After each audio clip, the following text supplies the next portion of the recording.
Na capital paulista, a Câmara Municipal acaba de aprovar a revisão do Plano Diretor, que é um projeto da Prefeitura que busca mudar o uso dos espaços públicos e privados na cidade. Vamos ao vivo com David de Tarso, que acompanhou e tem detalhes pra gente. David, boa noite a você. Quais são as principais mudanças que o projeto de lei traz?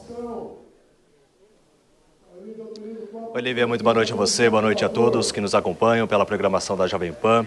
Entre as principais mudanças estão os eixos próximos ao transporte coletivo, tanto em relação a trens e metrôs, como também em relação aos pontos de ônibus. Antes, o plano diretor previa que os trens e metrôs, os raios, esses prédios que são os arranha-céus, sem limite de altura, poderiam ser construídos até 600 metros das estações. Agora, com a alteração, com a aprovação desse projeto, 700 metros. A proposta até dos vereadores aqui da Câmara de São Paulo era de que fosse um raio de 1.000 metros, mas houve um substitutivo. Já em relação aos pontos de ônibus, antes eram 300 metros e agora pode ser construído, os prédios maiores podem ser construídos até 400 metros. Ao meu lado está o relator, o Rodrigo Goulart, que participou ativamente de todo o plano diretor, Outra questão também que foi bastante debatida aqui na Câmara, a gente que acompanhou a sessão, que realmente durou um longo período de discussão e tudo mais, é quanto ao Fundurb, que é o fundo justamente para a construção de moradias populares. E agora houve uma alteração também em relação a esse fundo, em que prevê que as construtoras que têm que pagar alguma multa, alguma outorga onerosa, elas podem fazer uma benfeitoria para a cidade e não necessariamente destinar o recurso para esse fundo. Como que vai ficar isso? Na verdade, agora no segundo substitutivo, nós deixamos de haver essa possibilidade dessa contrapartida, então a contrapartida continua sendo financeira, e na questão do Fundurb nós ampliamos a porcentagem que era destinada à habitação, então era de 30%, nós expandimos mais 10% e garantindo de que esses 10% seja direcionado à regularização fundiária, à reurbanização de favelas, com a prioridade em áreas de risco e mananciais. Esses são os termos que nunca foram tratados em nenhum plano diretor. Estamos trazendo, além de destinar uma porcentagem específica para essas questões, além dos outros 30% direcionado à mobilidade e mais 30% para todas as demais prioridades ligadas a esse fundo.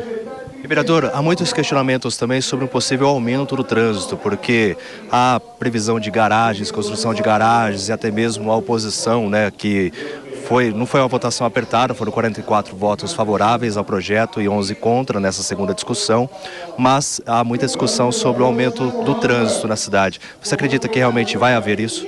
Olha, a questão de mobilidade também foi tratada nesse segundo substitutivo. Do primeiro, que foi aprovado por 42 vereadores, dos 55, nós tivemos uma ampliação ainda de mais 2 votos nesse segundo substitutivo. Isso prova todo o avanço que tivemos, não só na discussão até a primeira votação, mas principalmente agora, durante a primeira e a segunda. Então, esse é um importante avanço, e essa questão de mobilidade foi tratada assim. Essa questão das vagas, infelizmente muitos estavam discutindo o futuro da cidade pelas vagas, e nós não podemos determinar de que quem more próximo também aos eixos deixe de ter o seu veículo. Então são outras medidas, outras políticas públicas que devem também auxiliar nas diretrizes implementadas pelo plano diretor para tratar também desse problema da mobilidade na cidade. A gente sabe também que São Paulo serve de exemplo para muitas outras capitais, grandes cidades, afinal é a maior cidade do país.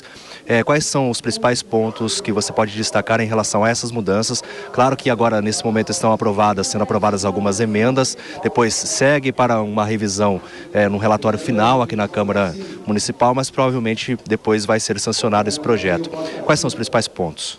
Bom, primeiro que daqui a pouco tem que correr, a gente está ao vivo mesmo para finalizar aqui a votação desse último bloco de emendas, mas a ideia é principalmente o incentivo à produção de habitações de interesse social, então para as populações de menor renda. Então é isso o nosso grande incentivo, um dos grandes objetivos, mas sem antes pensar na destinação dessas unidades habitacionais, a questão da fiscalização, da destinação e principalmente a questão ambiental e de sustentabilidade. Nós tivemos uma participação ativa da Secretaria Municipal do Verde e Meio Ambiente, ampliação do número de parques e várias outras medidas e diretrizes e conceitos que foram incluídos nesse plano diretor, porque a gente possa, além de incentivar essas habitações de interesse social, sem antes pensar aí na questão do meio ambiente, sustentabilidade, para a nossa cidade nesse futuro de mais 6 anos que ainda há de vigência dessa legislação. Certo, muito obrigado pela sua participação ao vivo aqui no Jornal Jovem Pan.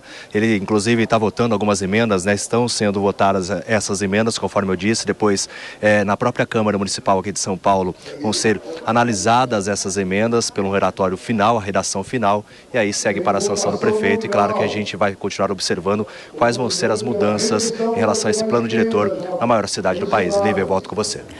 Ok, David de Tarso, obrigada, viu, pelas informações e nossos agradecimentos ao relator também, que parou um pouquinho de participar dessa discussão importante para nos atender. Bom trabalho a ele.